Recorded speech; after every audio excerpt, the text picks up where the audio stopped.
Now polling and counting of votes. So this is the final stage of an election, polling and counting of votes. Okay, that means election dates are announced, then constituencies are made, voter list are prepared, then nomination of the candidate is given, then election campaigning is going on, and at the last stage, that is the polling and counting of votes. Polling means what, the day when the voters cast or poll their vote, and this is usually called the election day. That day when the voters cast or poll their vote is called the election day.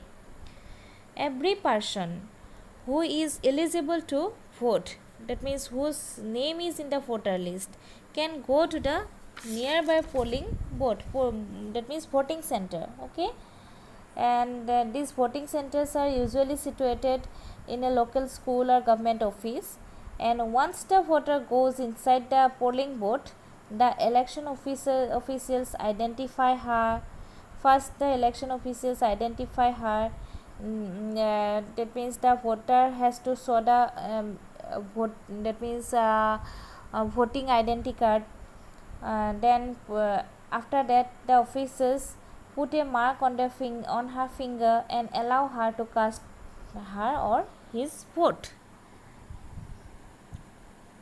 An agent of each candidate is allowed to sit inside the polling booth to ensure that voting take place in a free and fair manner. Okay, fair way. So after that, in the earlier time, a ballot paper is given to each candidate to cast their vote. Okay, and in that ballot paper, the party names and symbols are listed. But nowadays, electoral voting machines, electronic voting machines (EVM), are used to record the votes, and the machine shows the name of the candidate and party symbols.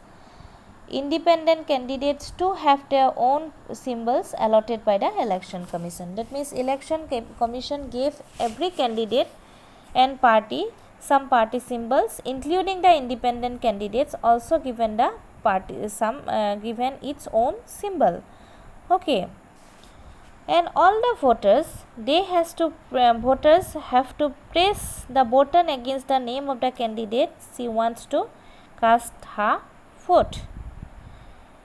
So like this way voting is done, and once the polling is or voting is over, all the EVMs are sealed and taken to a secure place, and on a fixed date, and that means counting day, all the EVMs from the constituency are open, and the votes secured by its candidates are counted. Okay, and the candidate who secured the highest number of votes from a constituency is declared elected. Okay, so this is the method of electoral process in our country like India. I hope you understand, and if you have any doubt you can contact me freely. Okay, thank you.